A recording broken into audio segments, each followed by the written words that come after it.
Mr. Chadha. Mr. Chadha.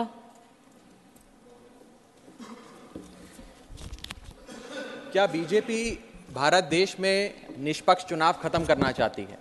क्या भाजपा की सरकार लोकतंत्र की कोई अहमियत नहीं समझती?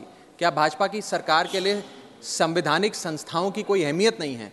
क्या भाजपा सरकार हर संवैधानिक संस्था को अपनी कठपुतली बनाना चाहती है? क्या भाजपा सरकार सुप्रीम कोर्ट के फैसले की कोई सम्मान नहीं करती, उसकी कोई अहमियत नहीं समझती? ये कुछ सवाल हैं जो बिल पढ़ने के बाद मेरे जहन में आए, और वो इसलिए आए क्योंकि इस बिल के माध्यम से ये सरकार चुनाव आयोग को पूरी तरीके से अपने नियंत्रण में लेना चाहती है, यानी कि चुनाव आयोग पे पूर्ण कब्जा चाहती है। मैम, चुनाव आयोग के 3 सदस्य होते हैं, एक मुख्य चुनाव आयुक्त यानी कि चीफ इलेक्शन कमिश्नर और 2 अतिरिक्त इलेक्शन कमिश्नर्स।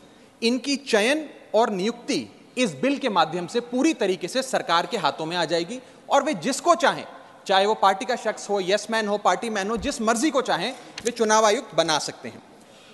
चुनाव आयोग की हमारे देश के चुनावों में बड़ी महत्वपूर्ण भूमिका है। किसका वोट बनेगा, किसका वोट कटेगा, ये चुनाव आयोग तय करता है। किस तारीख पर चुनाव होगा, कितने चरण में चुनाव होगा, ये चुनाव आयोग तय करता है। ईवीएम मशीन कहां कहां भेजी जाएंगी, उसका नियंत्रण, उसका मैनेजमेंट, उसका योग, उसका प्रयोग, सारी चीजें चुनाव आयोग तय करता है। तो इसीलिए चुनाव आयोग एक बड़ी महत्वपूर्ण संस्था है इस देश के फ्री एंड फेयर इलेक्शंस के लिए। Ma'am, I will mince no words. This bill is going to destroy one of the few remaining independent institutions in India, that is the Election Commission, and thereby dislodge free and fair elections from India. ये bill 3 व्यक्ति या संस्था का अपमान है। पहला अपमान है सुप्रीम कोर्ट का।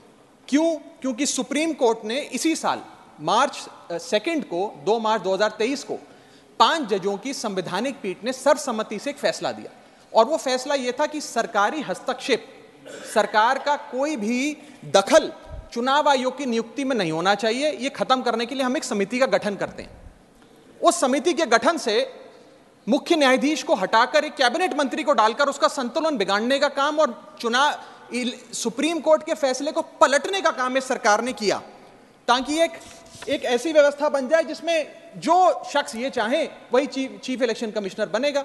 ये इंसल्ट सुप्रीम कोर्ट की इसलिए है क्योंकि इसी साल के दिए गए संवैधानिक पीठ के सर्वसम्मति के 2 फैसलों को इस सरकार ने सदन के भीतर बिल लाकर बदल दिया। पहला था दिल्ली सेवा बिल, जो 8 दिन के भीतर ऑर्डिनेंस लाकर और फिर सदन के भीतर बिल लाकर बदला गया, और एक ये बिल जो 2 मार्च 2023 के सुप्रीम कोर्ट के फैसले को पलटता है और उस फैसले को पूरी तरीके से रिवर्स करने का काम करता है।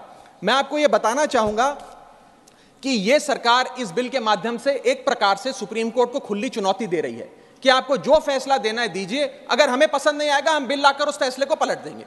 दूसरा इंसल्ट या अपमान इस बिल के माध्यम से चीफ जस्टिस ऑफ इंडिया का है।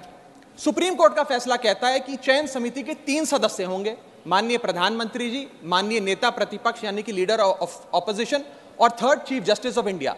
इन 3 मेंबरी समिति में से इस बिल के माध्यम से सरकार ने चीफ जस्टिस ऑफ इंडिया को हटा दिया और एक कैबिनेट मंत्री को उनकी जगह बिठा दिया। चीफ जस्टिस ऑफ इंडिया से इतना परहेज कि साफ तौर पे उन्हें इस समिति से हटाने के लिए इस बिल को लाया गया। मैं सरकार को याद कराना चाहूंगा कि समय समय पर इलेक्टोरल रिफॉर्म्स के लिए इस देश में कमेटियां बनी, और अधिकांश कमेटियों ने यह फैसला दिया, ये रिपोर्ट दी, ये सजेशन दिया कि समिति के भीतर चीफ जस्टिस ऑफ इंडिया यानी कि इस देश की न्यायमूर्ति को जरूर होना चाहिए। चाहे वो तारकुंडे कमेटी हो, दिनेश गोस्वामी कमेटी हो, वोरा कमेटी हो, इंद्रजीत गुप्ता कमेटी हो, जीवन रेड्डी कमेटी हो, या फिर इसी सरकार की लॉ कमीशन की रिपोर्ट हो।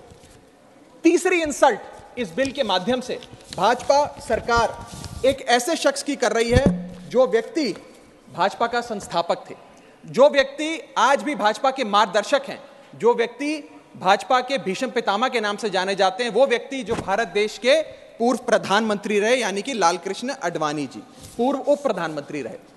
मैम, 2 जून 2012 को, और मैं राज्यसभा के पटल पे इस लेटर को रखूंगा, 2 जून 2012 को माननीय लालकृष्ण आडवाणी जी ने उस समय के प्रधानमंत्री डॉक्टर मनमोहन सिंह को पत्र लिखकर कहा कि चुनाव आयोग की जो भूमिका है चुनावों में बड़ी महत्वपूर्ण है, उसकी नियुक्ति पर एक बहुत बड़ा संदेह, प्रश्न चिन्ह लगा हुआ है, और उसकी नियुक्ति सरकार के हाथ में नहीं होनी चाहिए। और वो लिखते हैं, the present system whereby members to the election commission are appointed solely on the advice of the prime minister does not evoke confidence in the people, keeping these important decisions as the exclusive preserve of the ruling party renders the entire selection process vulnerable and open to manipulation and partisanship. और वो कहते हैं कि समिति 5 सदस्यों की हो जो सीईसी की चयन करे, उनकी नियुक्ति करे, जिसमें प्रधानमंत्री हो, जिसमें लीडर ऑफ ऑपोजिशन लोकसभा हो, जिसमें लीडर ऑफ ऑपोजिशन राज्यसभा हो, जिसमें चीफ जस्टिस ऑफ इंडिया हो और कानून मंत्री हो। यानी कि 2 सदस्य सरकार के, 2 सदस्य ऑपोजिशन के और 1 न्यायपालिका के। ये समिति बड़ी अच्छी है। यानी कि अडवाणी जी भी चीफ इलेक्शन कमिश्नर की स्वतंत्रता के लिए, चुनाव आयोग की स्वतंत्रता के लिए लड़ते रहे, लेकिन इन लोगों ने अडवाणी जी को भी उनके हक की, उनके अधिकार की बात नहीं दी। आज मैं सदन में दूसरी बार लालकृष्ण अडवाणी जी के हक की, उनके अधिकार की बात मांगने के लिए खड़ा हुआ हूं। पहला जब उन्होंने दिल्ली सेवा बिल पर कहा था दिल्ली को पूर्ण राज्य का दर्जा दिया जाए, और आज जब उन्होंने कहा कि चीफ इलेक्शन कमिश्नर की नियुक्ति स्वतंत्रता से हो, निष्पक्ष तरीके से हो। आगे मैं 3 महत्वपूर्ण कारण बताना चाहूंगा मैडम, जिसके चलते ये बिल को आज मैं और मुझे लगता है समस्त विपक्ष अपोज करता है। पहला कि ये बिल पूरी तरीके से इलीगल है, गैर कानूनी है, और वो इसलिए है क्योंकि you can not reverse a supreme court judgment without changing the very basis of it. यानी कि अगर आपको सुप्रीम कोर्ट के फैसले को पलटना है तो सुप्रीम कोर्ट जिस फैसले को देते हुए जिस आधार को रेफर करता है, आपको उस आधार